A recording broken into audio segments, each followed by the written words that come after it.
प्रभु राम देव भगवान अल्लाह खुदा ईश आदि नाम एक ही शक्ति के हैं।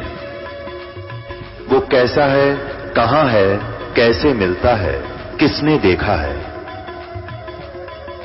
ये प्रश्नवाचक चिन्ह पूर्ण रूप से हटाने के लिए अवश्य सुनिए जगत गुरु तत्वदर्शी संत रामपाल जी महाराज के अमृत वचन, सर्व पवित्र धर्मों के पवित्र शास्त्रों के आधार पर। कि दानंद के नाम ते आदमी खुश होकर ले लेता। महर्षि दानंद द्वारा अनुवादित है, बड़ा बढ़िया अनुवाद किया होगा।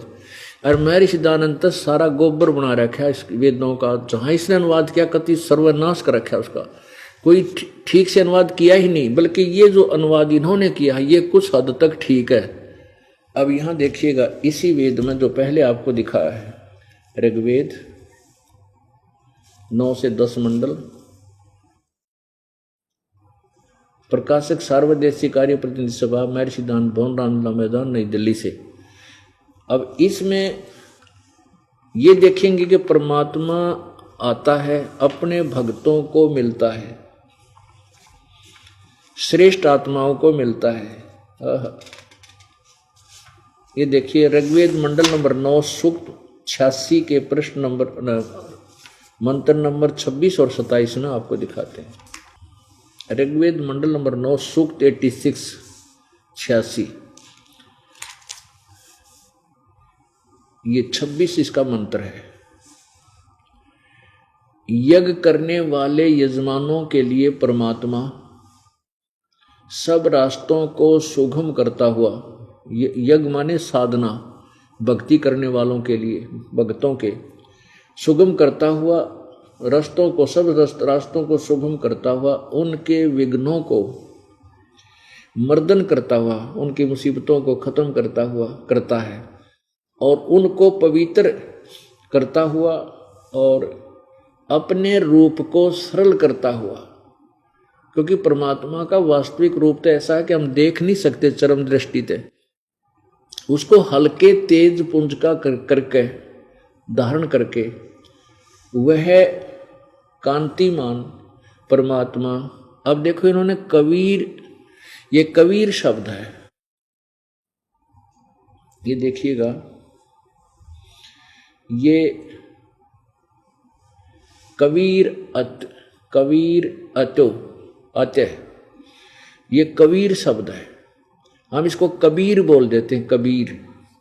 तो यहां इन्होंने जो इसको कबीर को सर्वज्ञ कर दिया, या तो कवि का कवि लिख देते, लेकिन कवि कोई सर्वज्ञ हो सकता है? नहीं, कवि सर्वज्ञ नहीं हो सकता। ये कबीर है, हम इसको कबीर कहने लगे, कबीर देव लिख दो यहां पर। अब यहां कांतिमान कबीर देव, कबीर देव, कबीर प्रभु विद्युत के समान, यानी बहुत शीघ्रता से क्रीड़ा करता हुआ, यानी एकदम वर्णीय पुरुषों को प्राप्त होता है। वर्णीय पुरुष को, वर्णीय माने श्रेष्ठ, अच्छी आत्माओं को प्राप्त होता है। किस उद्देश्य से आता है?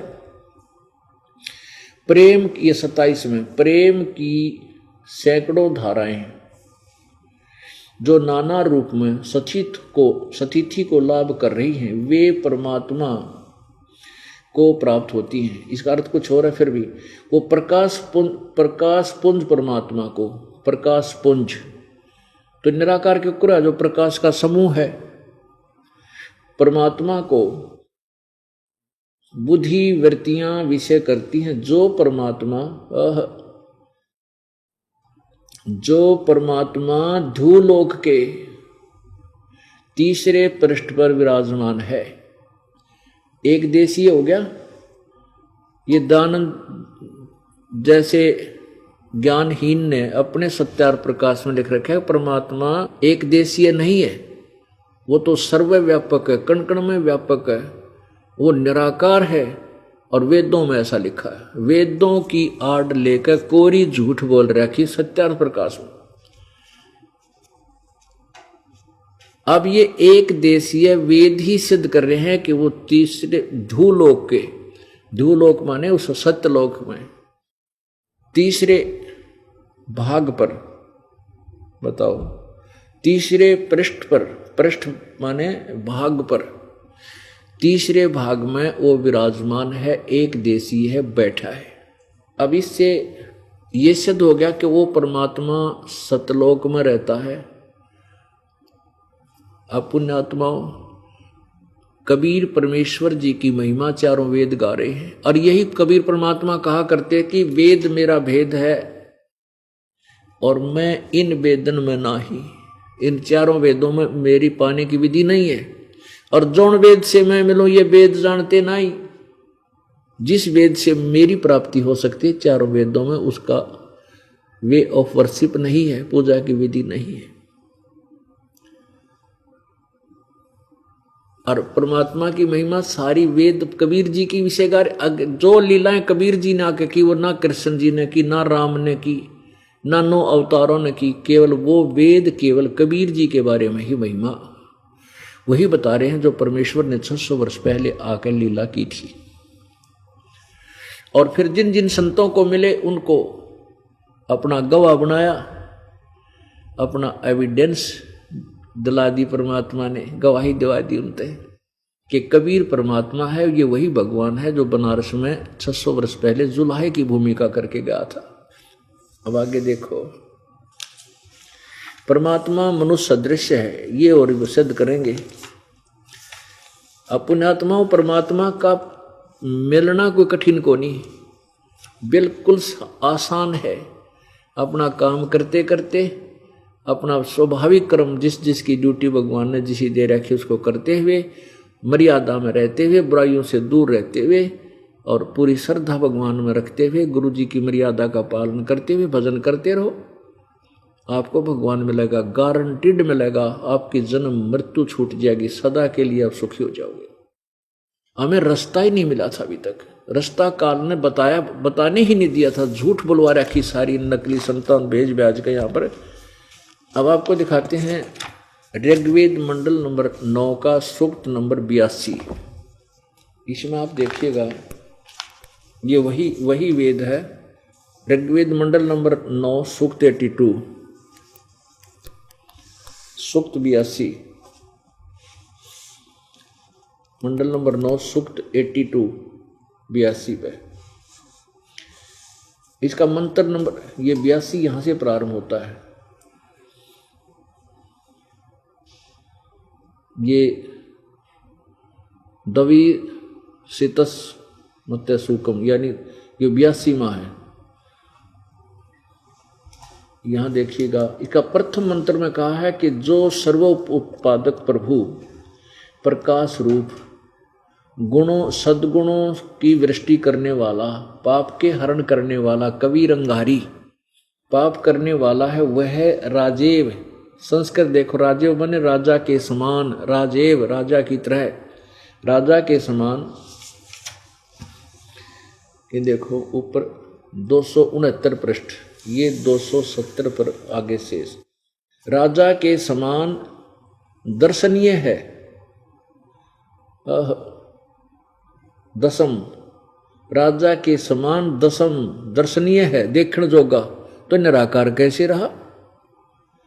और वह पृथ्वी आदि लोकांतरों के चारों ओर शब्दमान हो रहा है। वह वर्णीय पुरुषों को, श्रेष्ठ भक्तों को, जो दृढ़ भक्त हैं, वह वर्णीय पुरुषों को, वह भगवान जो दृढ़ भक्त हैं उसको पवित्र करता हुआ प्राप्त होता है। उस सच्चे भगत को मिलता है और उसको पवित्र करता है, तत्व ज्ञान से ओत प्रोत कर देता है, उसके विकार समाप्त कर देता है। जिस प्रकार विद्युत बिजली स्नेह वाले स्थानों को आधार बनाकर प्राप्त होता है, उस प्रकार गुण वाले परमात्मा ने इस ब्रह्मांड को उत्पन्न किया। वो परमात्मा बिजली के समान आता है और इतनी, कहते हैं कबीर जी, परमेश्वर खुद कहते हैं, पहुंचूंगा क्षण एक में, एक क्षण में, इतनी देर में कहते आपके पास आ लूंगा, अगर तेरे पर कोई आपत्ति आवेगी आगे खड़ा पाऊंगा। तो वही कह रहे हैं, बिजली जैसी तेज तीव्र गति से वो परमात्मा अपने भक्तों को आकर मिलता है। और यहाँ भी वो विराजमान होता है। अब आगे देखो दूसरे, यो एक मंत्र सुना है, दूसरे में देखिएगा। सूक्त ऋग्वेद मंडल नंबर 9 सूक्त नंबर 82 यो एक मंत्र आपने पढ़ा। अब दूसरा देखो, हे परमात्मन, अब ये यहां नाम लिखा भगवान का, हे परमात्मन उपदेश करने की इच्छा से आप, तत्व ज्ञान देने की इच्छा से आप महापुरुषों को प्राप्त होते हो। हे परमात्मा, महापुरुषों को, अच्छी आत्माओं को मिलते हो, आकर के उनको उपदेश देते हो, और आप अत्यंत गतिशील पदार्थ के समान, यानी बिजली जैसी तीव्रता से हमारे आध्यात्मिक यज्ञ को प्राप्त होते हो। यानी जहां हम सत भक्ति करते हैं वहां आप अवश्य आ जाते हो सेकंड में। आप ये इन्होंने क्या कर दिया, कबीर, ये देखो कबीर वेदस्या, वेदस्या माने उपदेश करने की इच्छा से। यहां लिखना था कबीर, हे कबीर परमात्मा, आप उपदेश करने की इच्छा से महापुरुषों को प्राप्त होते हैं। ये कबीर को इन्होंने यहां लाठो क्या, जबकि इस अक्षर का इसके साथ मिलन है कि यहां आकर मिलन कराया इसने। तो इन्होंने जानबूझ कर उलट सुलट करने की चेष्टा की है, फिर भी सच्चाई नहीं छुप पाई। आप सर्वज्ञ हैं, कवि कोई भी सर्वज्ञ नहीं होता। आप कबीर देव हैं, आप कबीर परमेश्वर हैं, शुद्ध स्वरूप हैं। और हमारे पापों को दूर करके हे अमर परमात्मा, सोम माने अमर परमात्मा होता है, हे सोम आप हमको सुख दे और प्रेम भाव को उत्पन्न करते हुए पवित्रता को उत्पन्न करे। अब देखो तीसरे में, पवित्र युगों में रक्षा से आप प्राप्त होते हो और पृथ्वी आदि लोक लोकांतर में, पृथ्वी आदि लोक लोकांतरों में गति करते हुए आप सर्वव्यापक नहीं करते, ये आप है, आप स्वयं गतिशील होकर विराजमान होते हैं। अपने आत्माओं विचार करने की बात है, आप कैसे हैं, सबके तर्पक हैं, सबके रक्षक हैं और बड़े बड़े गतिशील पदार्थों के नियंता हैं और पृथ्वी आदि लोक लोकांतरों के केंद्र होकर सब पदार्थों में रक्षा को उत्पन्न करते हैं। पदार्थों में, अब यहाँ इसका क्या अर्थ है कि अपवित्र युगों में रक्षा के से आप प्राप्त होते हैं। जहाँ भी अच्छे कर्म होते, सब शास्त्रानुकूल साधना होती है, वो परमात्मा स्वयं विद्यमान रहते हैं। कदे कोई उठपटांग ना कर जाए देवता या कोई बिगड़ आत्मा आके, तो पृथ्वी आदि लोकांतरों में गति करते हुए आप स्वयं गतिशील होकर विराजमान होते हैं। परमात्मा कहते हैं, गोता मारूं स्वर्ग में जा बैठूं पाताल, कह कबीर ढूंढता फिरूं अपने हीरे माणिक लाल। आप गति करके, अब जैसे परमात्मा सर्वव्यापक मानते थे ये पहले वाले अनुभवहीन शास्त्र ज्ञान से अपरिचित ऋषि महर्षि गुरु, तो फिर परमात्मा ने गति करने की क्या आवश्यकता होगी, वो चल कर क्यों करागा। जो पहले विद्यमान है सर्वव्यापक है, वो गति क्या करेगा उसकी। तो ईब हमारी आंखें बन गई, हमारा बोतिया बंद हट गया, अब हमें दिखाई देने लग गया, ये तत्व ज्ञान हो गया। अब उनका अज्ञान दिखाई देने लगा, वो कतकोरी झूठ बोला करते, किसी ने परमात्मा पाया कोई ना। परमात्मा कहते हैं, ये कहन सुन को करते बाता, कोई ना देखा अमृत खाता। ये बनावटी बातें करें, कहन सुन तक्षी में थे, न कोई किसी को भी परमात्मा प्राप्ति नहीं हुई। अब और देखते हैं,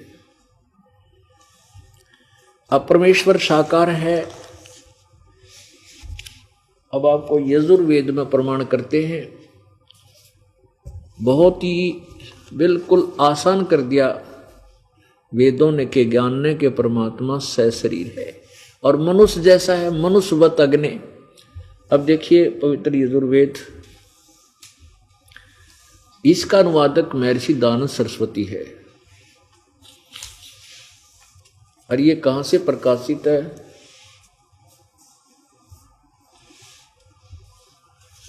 सार्वदेशिक आर्य प्रतिनिधि सभा, सार्वदेशिक आर्य प्रतिनिधि सभा 2/5 महर्षि दयानंद भवन, रामलीला मैदान, नई दिल्ली। इसका अनुवादक ये महर्षि दयानंद है। ये सत्य है। यजुर्वेद आर्य भाषा भाष्य संपूर्ण 40 अध्याय महर्षि दयानंद सरस्वती कृत। मुद्रक है Prince offset printers, 1510 Pataudi house, Daryaganj, नई दिल्ली।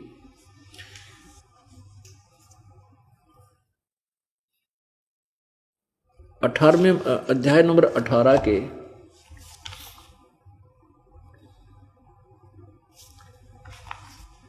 और मंत्र नंबर इसमें 56, 58 और 59, 60 में एक प्रमाण दिया है कि वो परमात्मा। अब देखिएगा, ये अध्याय नंबर 18 यानी 18वां अध्याय है। और यहाँ इसका श्लोक नंबर 55 में, हे विद्वान, यहाँ इन्होंने विद्वान लिख दिया। विद्वान यहाँ लिखना था हे परमात्मा। इसने तो अड़ंगा करने का ठेका ले रखा था दयानंद जी ने कि सच्चाई तो बतानी है को नहीं, वेद के बताना चाहते हैं। वैसे इसने सत्यार प्रकाश के प्रथम समोल्लास में ये लिखा है कि परमात्मा से विद्वान कोई नहीं हो सकता, इसलिए परमात्मा का नाम विद्वान है। तो यहाँ हम विद्वान शब्द परमेश्वर से लेंगे। देखिए, हे विद्वान, जो आप विश्व से, संसार के मूर्धन माने सिर पर, यानी विश्व के या संसार के सिर पर मन सबसे ऊपर वाले स्थान में त्रिश्रित विराजमान सूर्य के समान अधिकार पाए हुए हैं। और आप अंतरिक्ष के तुल्य व्यापक परमेश्वर में मन, प्राणों में जीवन है, वह प्राणों को देते हो। बता कुछ बात हुआ ये। अब इसका सीधा सा अर्थ है कि परमात्मा यानी ऊपर शीर्ष स्थान पर, वहाँ सतलोक में विराजमान है। अब देखो, यजुर्वेद का ये 18वां अध्याय ही है और इसके 58वें श्लोक में क्या लिखा है? हे सत्य, असत्य का ज्ञान चाहते हुए मनुष्यों, तुम लोग जो उत्साह आत्मा, या वैसे इसका अर्थ कुछ और ही बनता है, फिर भी आत्मा व प्राण, मन व बुद्धि आदि, नेत्र आदि इंद्रियों से संपन्न, प्रत्यक्ष आदि प्रमाणों से व कान आदि इंद्रों से अच्छे प्रकार धारण किए, अर्थात निश्चय से ठीक जाना, सुना, देखा, अनुमान किया, वह अच्छे प्रकार प्राप्त हो। उस कारण हम लोगों से पहले उत्पन्न हुए, हमसे प्राचीन ऋषि यानी वेद आदि के जानने वाले परम योगी ऋषिजन जहां पहुंचे, उस सुकृत मोक्ष चाहने वाले सज्जनों के ही प्रत्यक्ष समूह व मोक्ष पद को अनुकूलता से पहुंचो। अब पुण्यात्माओं, इसका सीधा सा अर्थ बनता है कि हृदय और मन की आंखों से, जिन्होंने अपनी दिव्य दृष्टि रूपी नेत्रों से उस परमात्मा को देखा है। यो कान तैसना आप लिख दिया, कान इसमें कोई शब्द नहीं है। उन जिन्होंने उस परमात्मा को देखा है, वहीं पर जो हमसे पहले वाले, हम लोगों से पहले उत्पन्न हुए, हमसे प्राचीन ऋषि यानी वेदादि के जानने वाले परम योगी साधु ऋषिजन जहां पहुंचे, उस सुकृत मोक्ष चाहते हुए सज्जनों के प्रत्यक्ष समूह व मोक्ष पद को अनुकूलता से पहुंचे। यानी उस लोक में, लोकम माने उस लोक में, उस लोक को हम भी अनुप्रेत वहां पहुंचे, उनके बाद हम वहां जाएं जहां वो पहले चले गए, जो सत्य भक्ति करते थे। अब 60 में देखो, 59 में लिखा है, हे ईश्वर, ज्ञान चाहने वाले मनुष्यों को हे ईश्वर के ज्ञान चाहने वाले मनुष्यों और हे समान स्थान वाले सज्जन, जिसको ज्ञान प्राप्त है वह वेदार्थ को जानने वाला, यज्ञ की पालना करने वाले समान वर्तमान पुरुष, जिस सुख निधि परमेश्वर को अच्छे प्रकार प्राप्त होते हैं, इसको इस परम उत्तम व्योमन माने आकाश में प्राप्त व्याप्त परमात्मा को मैं तेरे लिए जैसे इस सब प्रकार से देता हूं, उपदेश करता हूं। धर्म अनुकूल चाहने हारा मैं तुम सब के लिए जिस परमेश्वर का उपदेश करूं, उसको तुम जानो। इसका क्या अर्थ है कि व्योमन माने आकाश में, उस परमेश्वर को उस आकाश में यानी सत्यलोक में। अब ये अगर सत्य वो ऊपर, इनकी दानंद जी की क्या थ्योरी थी कि मोक्ष प्राप्त प्राणी किसी एक लोक में बैठ के अपने मोक्ष सुख को नहीं भोगता, वो ऊपर परमात्मा को ऊपर परमात्मा में घूमता है। तो यहां परमात्मा नहीं, जब सर्वव्यापक है तो वो तो यहां भी है, ऊपर के न्यारा भगवान हो गया। फिर जो सर्वव्यापक है तो कहते हैं ऊपर के आकाश में, वहां परमात्मा को अच्छी प्रकार प्राप्त हो। आकाश में आगे देखो, इस 60 में 18वें अध्याय का 60वां मंत्र, हे एक साथ स्थान वाले विद्वानों, तुम उत्तम आकाश में व्यापत इस परमात्मा को जानो। अब देखो, अब यहां परम में योमन माने आकाश, परम माने परम उत्तम यानी श्रेष्ठ, आकाश में व्योमन माने आकाश यानी उस स्वर्ग स्थान पर इस परमात्मा को जानो।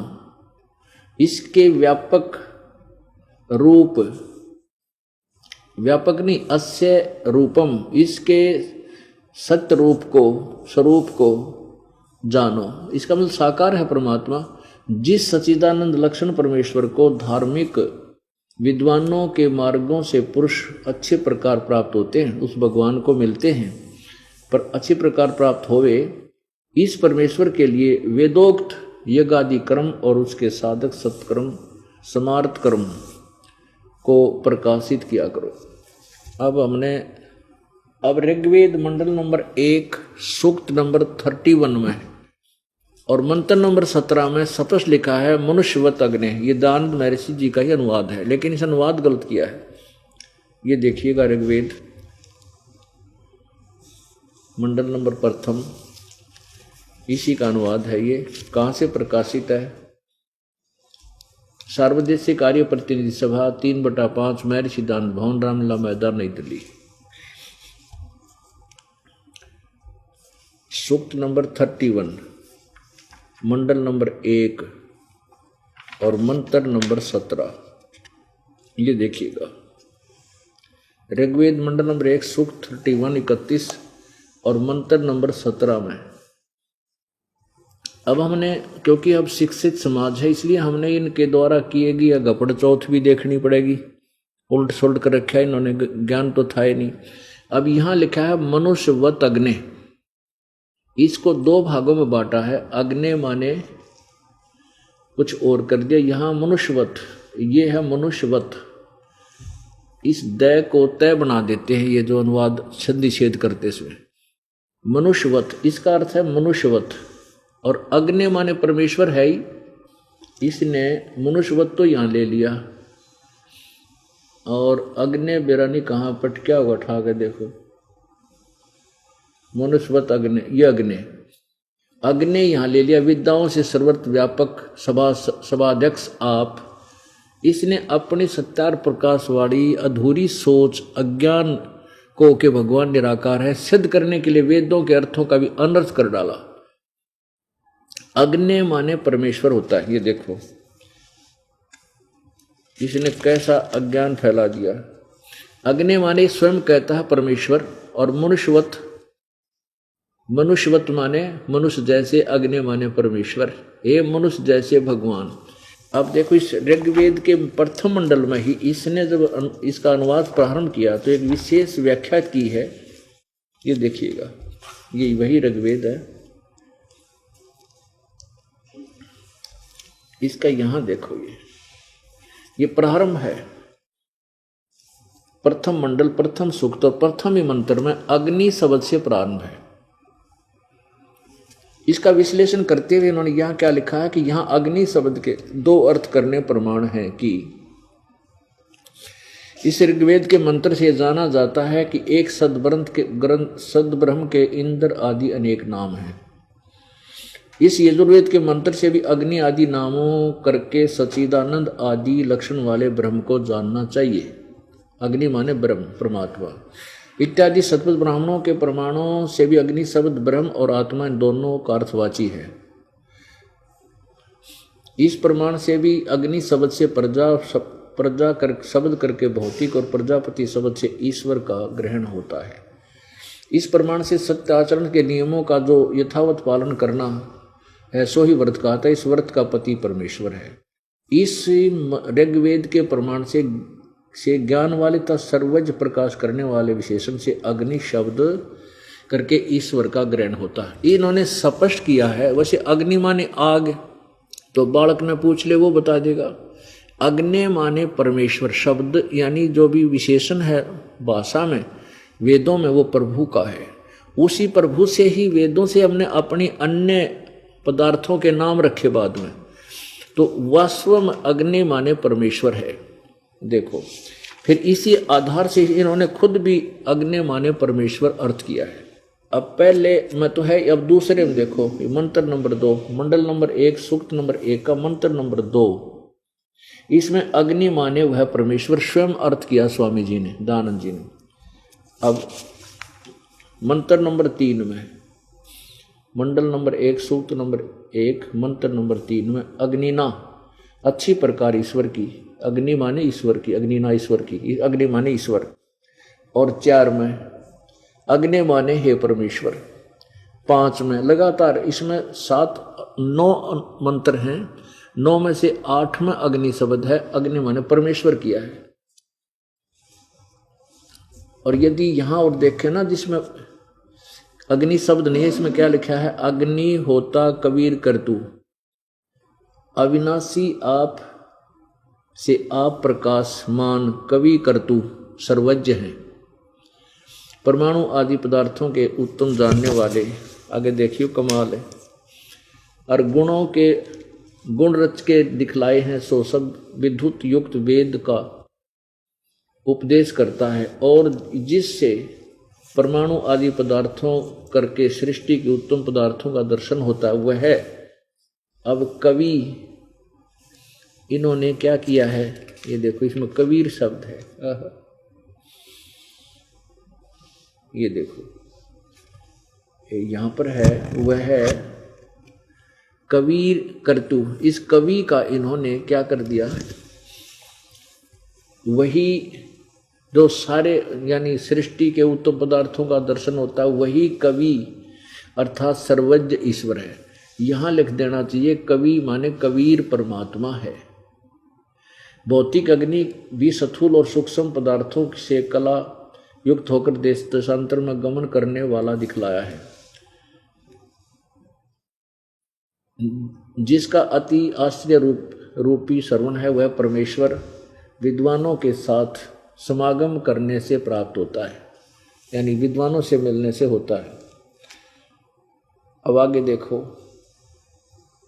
अब 6 में 5वें में कभी शब्द नहीं ना, अग्नि शब्द नहीं है, उसमें कोई अर्थ नहीं। अब 5वें में अग्नि शब्द तो है लेकिन इसमें भौतिक अग्नि कर दिया।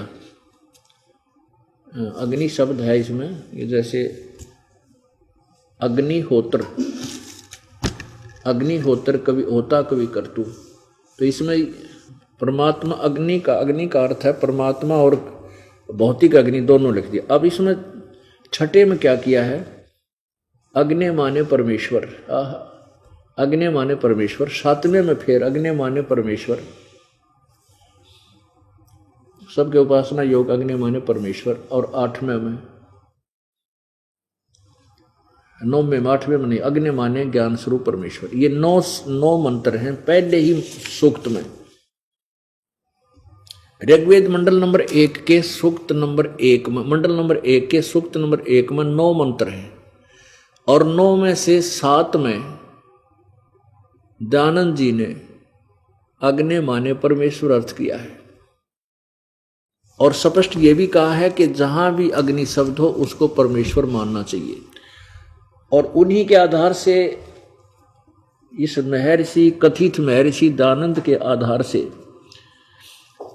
इन आर्य समाज के अन्य आचार्यों ने शेष जो बचे हुए वेद थे, जो 1.5 वेद तो ये करके चला, इसकी मृत्यु हो गई थी। 1.5 वेद तो इसने किया था, जो 1 से 6 तो ऋग्वेद मंडल और पूरा यजुर्वेद।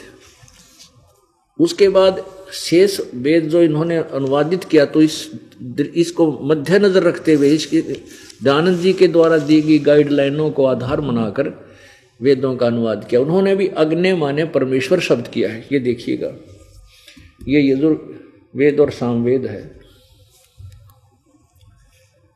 इसमें दोनों जल्द किए हैं।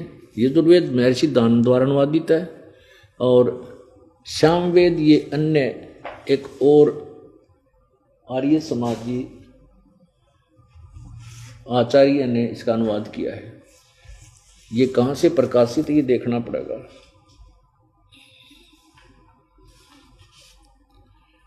ये है, यहां से देखो,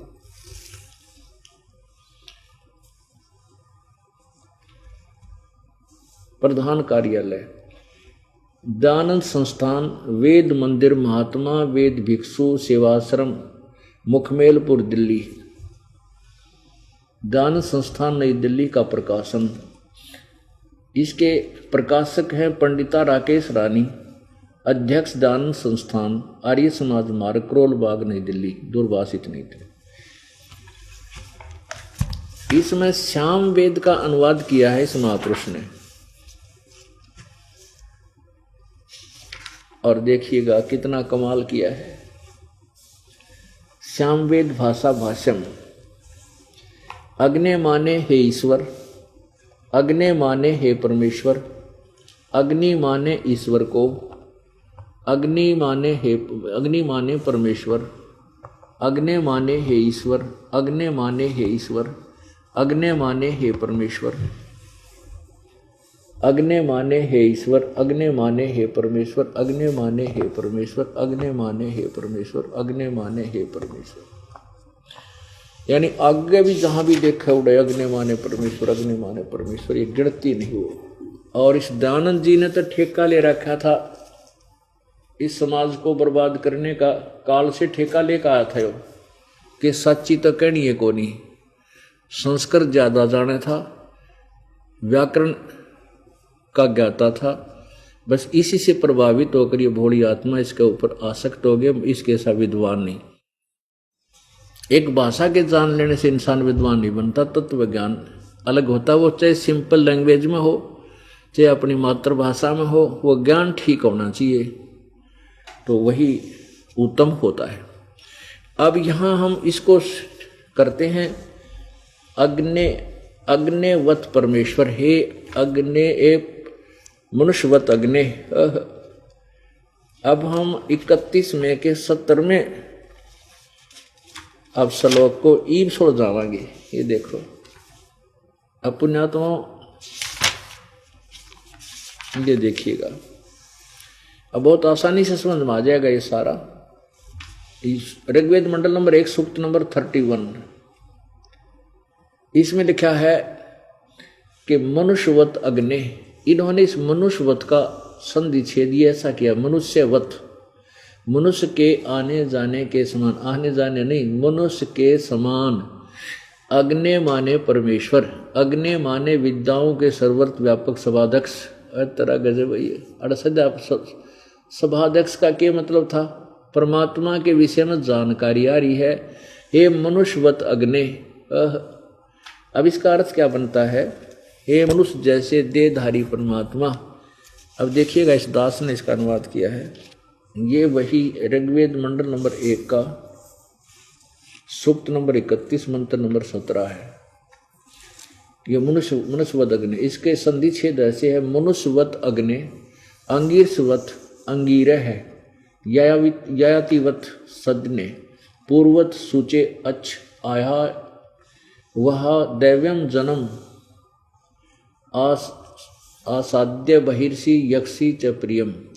हे मनुष्यवत, मनुष्य के समान देहधारी अग्नि माने परमेश्वर, जैसे कि आप अंगीरसवत मनुष्य के तेजोमय शरीर के समान, मनुष्य वाले शरीर में तेजोमय शरीर, अंगीर देहधारी हो, यानी देहधारी बनकर हल्का तेजोमय शरीर धारण करके अपने शरीर को अर्थात अपने रूप को सरल करके प्रत्येक युग में अपने पवित्र सदने माने घर अर्थात ऊपर के सतलोक से आते हो, पूर्ववत यानी पहले की तरह, पहले के समान, ययातिवत मनुष्य समान अर्थात जैसे मनुष्य प्रयत्न करके कार्य सिद्धि करता है, वैसे ही आप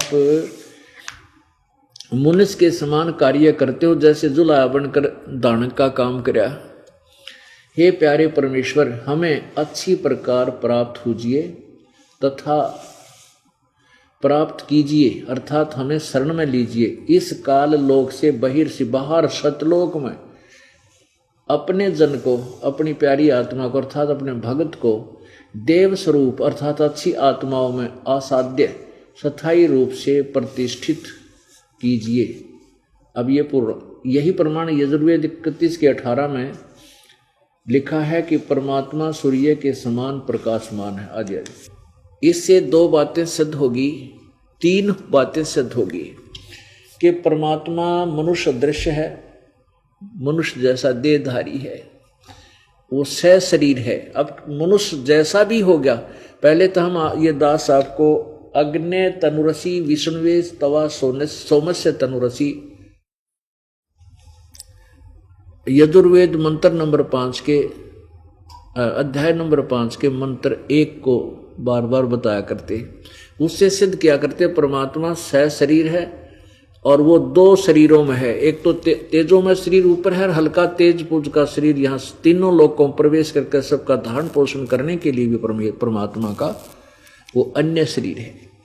और वो परमात्मा वहां से चलकर यहाँ सतलोक से चलकर यहाँ आता है। ये वेदों ने सिद्ध कर दिया, उसका नाम कबीर है, उसको ये कवि कहने लगे। अब जैसे ये यजुर्वेद है, अब पुण्यात्मा जैसे ये यजुर्वेद है, अब इस रे को हटाकर हम यहाँ 2 बिंदी लगा देते हैं, 2 पॉइंट, तो भी अगर केवल ये यजु कहीं लिखा हो और 2 बिंदी लगी हो तो अंडरस्टूड होगा यजुर्वेद। तो ऐसे ही कवि शब्द वेदों में केवल या तो कवि शब्द होगा, वो सेंटेंस बताएगा, कवि शब्द हो गया वो काव्यकार के लिए, और कबीर शब्द परमेश्वर का बोधक है। कबीर देव लिखना होगा, वहां पर कबीर देव है, वो कबीर परमेश्वर है, हम उसको कबीर देव कहने लगे। इस प्रकार परमात्मा का नाम वो कबीर देव है और वो मनुष्य जैसा है, सह शरीर है। तो पुण्यात्माओं, अब वो परमात्मा यहां तत्व ज्ञान के लिए आता है, तत्व ज्ञान बताने के लिए आता है। फिर देखना ऋग्वेद मंडल नंबर 9 का और सूक्त नंबर 96 और इसका मंत्र नंबर 20 दिखाएंगे ओनली आपको। हाँ, ये देख लिया, ऋग्वेद मंडल नंबर 9 का सूक्त नंबर 96, ऋग्वेद मंडल नंबर 9 का सूक्त नंबर 96। इसमें 16 नंबर मंत्र में क्या कहा है कि हे परमात्मन, पूर्ण परमात्मा, सर्वोपरि रहस्य श्रेष्ठ नाम, ये नाम का इसने अर्थ नहीं किया, जो तुम्हारी संज्ञा है, यहाँ लिखना था जो आपका रहस्य में सर्वोपरि सबसे श्रेष्ठ जो नाम है, आप उसका ज्ञान कराएं, ये अंडरस्टूड है। अब इसमें वो स्पष्ट लिखा है, वो कबीर गिरभी कावेना कबीर। अब कबीर गिरभी, कबीर वाणी, कबीर संत सोम, पवित्रम अत्यति रेभन। अब यहाँ शिशु रूप को इन्होंने क्या अर्थ कर दिया, उस परमात्मा को। यहाँ लिखना था जो शिशु रूप में प्रकट होता है परमात्मा, उस जो सदा प्रकट है, यानी जो सदा ही रहता है, जो अत्यंत उसको कमनीय है, उसको उपासक लोग बुद्धि विषय करते हैं, उसकी स्तुति द्वारा उसके गुणों का वर्णन करते हैं। विद्वान लोग उस गतिशील परमात्मा का गुणों के गुणों द्वारा वर्णन करते हैं। और कवि लोग वाणी द्वारा, है कबीर गिरभी, यहाँ लिखना था ये कबीर गिरभी। कबीर गिरभी माने वाणी और कबीर माने कबीर, कबीर वाणी लिख देना था। वो कबीर वाणी द्वारा काव्य न कविताओं से यानी लोकोक्तियों के माध्यम से स्तुति करते हैं। वो परमात्मा स्वयं ही आता है और वो सोम, वो अमर पुरुष, वह पवित्र परमात्मा कारणवस्था आदि गरजता हुआ अतिक्रमण करता है, गरजता हुआ। अब इन्होंने तो अज्ञान करने का पूरा ठेका ले रखा था, ज्ञान था ही नहीं, थोड़े बहुत अनुवाद कहीं ठीक कहीं गलत कर करा का अपना यो दुनिया में पेश कर दिया। और ना जाने कितने लोग इनको वेदों को खरीद खरीद के घर पर धर रहे हैं और किसी ने पता नहीं इसमें लिखा क्या है। इसका अर्थ ये है कि वो परमात्मा कबीर है, उसका नाम कबीर है और वो अपनी कबीर वाणी के द्वारा अपने तत्व ज्ञान का प्रचार करता है और उसको गरज गरज कर ऊंची आवाज में सुनाता है, जिस कारण से उसको प्रसिद्ध कवि की उपाधि प्राप्त होती है। आगे देखो 19वें में 18वें में ऋषि मना, यह ऋषि कृत सर्वशास्त्र शरणिथ पदवी कवि नाम तृतीयम धाम महिषी। यहाँ कवि नाम का अर्थ बड़ी ई की मात्रा है, यह कवि नाम माने यहाँ कवि की पदवी प्राप्त करता है। क्या ऋषि मना यह ऋषि कृत सवर्षा सहस्रणिथ पदवी कवि नाम तृतीय धाम महिषी शिष्यम सोम संत, शिष्य संत सोम विराजमानु राजती स्तूप। इसका अर्थ है कि वो परमात्मा जो कबीर परमात्मा है वो ऋषि रूप में प्रकट होता है, जज्ञानम शिशु रूप में प्रकट होता है, बड़ा होकर के संत या ऋषि कहलाता है। और उस ऋषि के द्वारा की हजारों वाणी लिखी बोली जाती हैं, वो उनके ऋषि मना ऋषि स्वभाव साधु स्वभाव के भक्त वृंद के लिए स्वर्ग के समान प्रिय होती हैं। और वो कवि नाम पदवी, वो परमात्मा वाणी को कविताओं के माध्यम से बोलने के कारण एक प्रसिद्ध कवि की उपाधि प्राप्त करता है, पदवी प्राप्त करता है। और वो परमात्मा ऊपर सतलोक की स्थापना करके उसके तीसरे धाम में विराजमान है और तेजों में शरीर युक्त है, उस गुम्मज में रहता है। शतुप माने गुम्मज। अब देखो इन्होंने क्या अनुवाद किया है। 9 का 86 ऋग्वेद मंडल नंबर 9 96 सूक्त 96।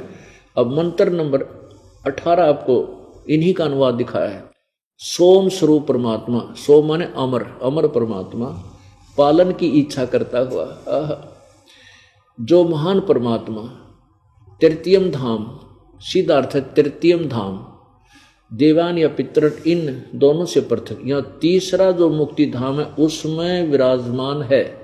अब ज्ञान योगी कहीं शब्द नहीं है संस्कृत मूल भाषा में, इसका अर्थ है वो परमात्मा उस तीसरे धाम मुक्ति धाम में विराजमान है। अब 20 में देखो कति क्लियर हो गया। इसी के ऋग्वेद मंडल नंबर 9 सूक्त 96 के ये 18 आपने पढ़ा। अब 19 में तुरियम चौथा धाम मानित परम पद, चौथा धाम भी लिख रखा है इसमें, तुरियम चौथा धाम, ये धाम है ना, अर्थ गलत कर दिया, परम पद परमात्मा है।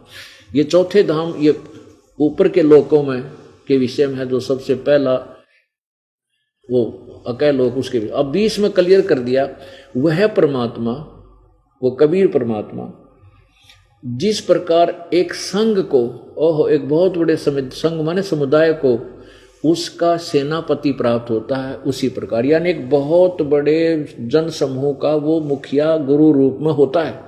इसी प्रकार ब्रह्मांड रूपी कोश को प्राप्त होता होकर उच्च स्वर से गरजता हुआ, अब परमात्मा उच्च स्वर से गरजता हुआ इस ब्रह्मांड रूपी विस्तृत प्रतिखंड में भली भांति प्रविष्ट होता है। अरे भले आदमी अगर वो एक देशीय था, परमात्मा सर्वव्यापक है, एक देशीय नहीं है, फिर चलकर क्यों कराया, गरजता हुआ के अर्थ था, भली भांति प्रविष्ट होता है। और देखो जैसे कि मरिये माने मनुष्य, मनुष्य शोभर शरीर को धारण करता हुआ, जैसे परमात्मा मनुष्य की तरह शोभर शरीर धारण करता हुआ अत्यंत गतिशील पदार्थों के समान, यानी गति तीव्र गति से प्राप्ति के लिए गतिशील होता हुआ वहां से चलकर धनों के लिए कटिबद्ध होता है। धनानाम यानी जो भक्ति के धनी लोग हैं उनको आकर के प्राप्त होता है, उनको आकर मिलता है। इसका अर्थ ये बने सीधा, अच्छी आत्मा परमात्मा सतलोक से चलकर और अपने मनुष्य की तरह शरीर धारण कर किए हुए और अन्य प्यारी आत्माओं को, धना नाम माने जो धनी है, भक्ति के धनी है, अच्छी आत्मा है, उनको आकर मिलता है। पुण्य आत्माओं, जहां से प्रसंग प्रारंभ हुआ था कि परमात्मा पूर्ण ब्रह्म कबीर देव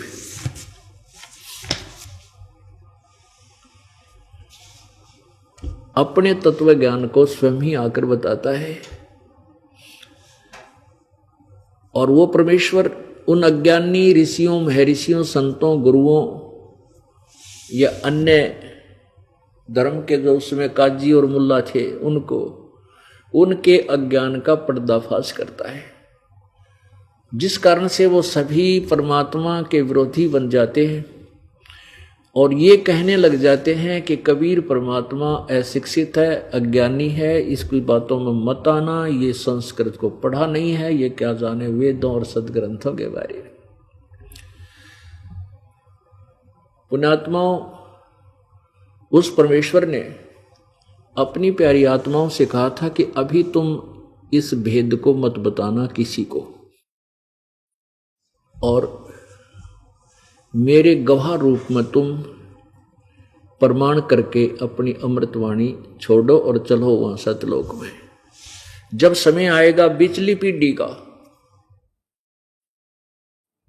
उस समय फिर हम इन्हें सारा न धो देंगे, इन सब अज्ञानी ऋषियों के ये किले सब ढा देंगे और परमात्मा, ये प्यारी आत्मा मुझे पहचान लेंगी और मेरे पास आ जाओगे मेरे बच्चे। इस काल ने इनको धोखे में डाला हुआ है। कैसा जुल्म किया इस काल भगवान ने, या कोई प्राणी किसी को चैन नहीं, आपस में लड़ाई, ऐसा जोग बना दिया, कहीं की लड़की कहीं का लड़का, और ब्याह करना पड़े, उनके संयोग मिले, विचार मिले ना मिले, फिर वो परिवार, वहां सास कैसी मिले, फिर ननंद किसी पावे, फिर वो कड़े, पति शराब पीने लग जा, रोज लड़ाई, घर के दुखी, माँ बाप चिंतित, बेटी के लाके बनेगी, फिर कोई शरीर में बीमारी, कोई व्यवसाय में घाटा हो गया, किसी की टांग कट गई, किसी का कुछ हो गया है, और यहां किसी भी प्राणी को चैन नहीं। ये तो मनुष्य जीवन की दुर्गति। और फिर देखो, कोई कुत्ता बना, कोई कुतिया बनी, कोई गधा बना, कोई गधी बनी, कोई जीव सुखी नहीं। और हमारी फिर भी आंख ना खुलती। परमात्मा के कह रहे हैं, चारों युग में हम पुकारे कूकया हम हेल रे, हीरे माणक मोती बरसे यो जग चुगता ढेल रे। हम मोक्ष, पूर्ण मोक्ष रूपी हीरे और मोतियों रूपी ज्ञान की वर्षा करते हैं, लेकिन फिर भी ये इस शास्त्र विरुद्ध साधना रूपी कंकरों को इकट्ठा करते फिरते हैं। उसके लिए भगवान क्या बताते हैं, मैं तो दे दी है बालम बैरेनो, मैं तो दे दी है बालम बैरेनो। अब काल ने अपना एक मन रूपी एजेंट छोड़ दिया कि ये इस आत्मा को उल्टे काम पर लाए रखे, और जय इसने अच्छे कार्य की तरफ प्रेरित कराती हूँ, मानना को नहीं जल्दी सी। अड़ियल घोड़े की तरह चारों पैर गाड़ दे है, उड़े जम जाह कतिया, ज्ञान सरकता नहीं। अब पहले हम भक्ति करते थे, लेकिन शास्त्र विरुद्ध करते थे और बड़ी चाह तकरा करते कि तो मंदिर दिख जाता, बड़ा नतमस्तक होते थे। 4 ईंट किसी ने ला रखी हो, देवी देवताओं के थान बना रखे थे, उस पर भी न्यू करके चला करते थे। और जिस समय ये सुना कि परमात्मा ये नहीं है, परमात्मा तो ये कबीर है, तो मन रूपी घोड़ा कति चारों पैर गाड़ दिए ना, कबीर भगवान नहीं हो सकता है। ये कब सुन ली? लेकिन परमात्मा के पास सारे तरीके अपनी प्यारी आत्माओं को अपनी शरण में लेने के। इस समय, अब ये समय आ गया, 600 वर्ष पहले परमात्मा ने कहा था धर्मदास तो लाख दुहाई, और भाई ये सार शब्द की तो बाहर ना जाई, ये मूल मंत्र अभी किसी को बताना नहीं, जो सार शब्द है। और फिर सार शब्द बार जो पढ़ी बिचली पीढ़ी हंस नहीं तरही, जब ईब तने किसी को बता दिया ते नकली संत तेरे वाले ज्ञान को और नाम को सारे दिन लग जाएंगे, अपने अपने शिष्यों को और नरे टोल बना लेंगे। और जब ये बिचली पीढ़ी का समय आएगा, उस समय हम कोई भिन्नता नहीं कर पाएंगे, और ये प्यारी आत्मा काल के जाल में फंसी रह जाएगी। फिर परमात्मा ने कहा था धर्मदास तो लाख दुहाई, और ये मूल ज्ञान की तबार ना जाए। एक तो सार शब्द है, एक मूल ज्ञान है। मूल ज्ञान कहते हैं इस तत्व ज्ञान को, जो ये दास आपको बता रहा है। धर्मदास तो लाख दुहाई, ये मूल ज्ञान की तबार ना जाए। मूल ज्ञान बार जो पढ़ी, बिचली पीढ़ी हंसनी तरही। कहते हैं 33 अरब ज्ञान हम बाखा, और ये मूल ज्ञान भाई गुप्त ही रखा। मूल ज्ञान जब तक छुपाई, जब लग 12 पंथ ना मिट जाए। अब इस मूल ज्ञान को अभी तक हमने छुपा कर रखना था। अब ये सभी पंथ खत्म हो जाएंगे, क्योंकि इनके ज्ञान की पोल खुल चुकी है। वो क्या सिद्धांत बताते हैं प्रभु का, और वो क्या मंत्र देते हैं, उसके पाने की विधि क्या बताते हैं, वो अपूर्ण रूप से शास्त्र के विरुद्ध उनका ज्ञान और शास्त्र विधि से विरुद्ध उनकी भक्ति विधि है। तो ये सभी पंथ अब कति फेल हो जाएंगे, ये कति नष्ट हो जाएंगे। परमात्मा की कृपा से, कबीर जी की दया से इस दास ने इन सभी नकली मैं ऋषियों की, हिदानंद जैसे की, जो ज्ञानहीन वेद ज्ञानहीन ऋषियों की, और इन गुरुओं की जो बड़े बड़े पंथ बना रखे, राधा स्वामी पंथ, धन धन सतुरु पंथ, बालेश्वर पंथ, सतपाल पंथ, हंसादेश पंथ, मार्ग बेगन तार रखे, निरंकारी पंथ, इन सब की जड़ दिखा दी। इनकी जड़ दिखा दी कि ये कितने पानी में है, किसे हैं। अब इनके सारे ज्ञान की सीडी बना के इनकी इन्हीं की पुस्तकों को जनता के सामने पेश कर दिया श्रद्धालुओं को। अब कर लो निर्णय, मोक्ष चाहिए तो इस मार्ग को त्यागो जो उन्होंने बता रखा है।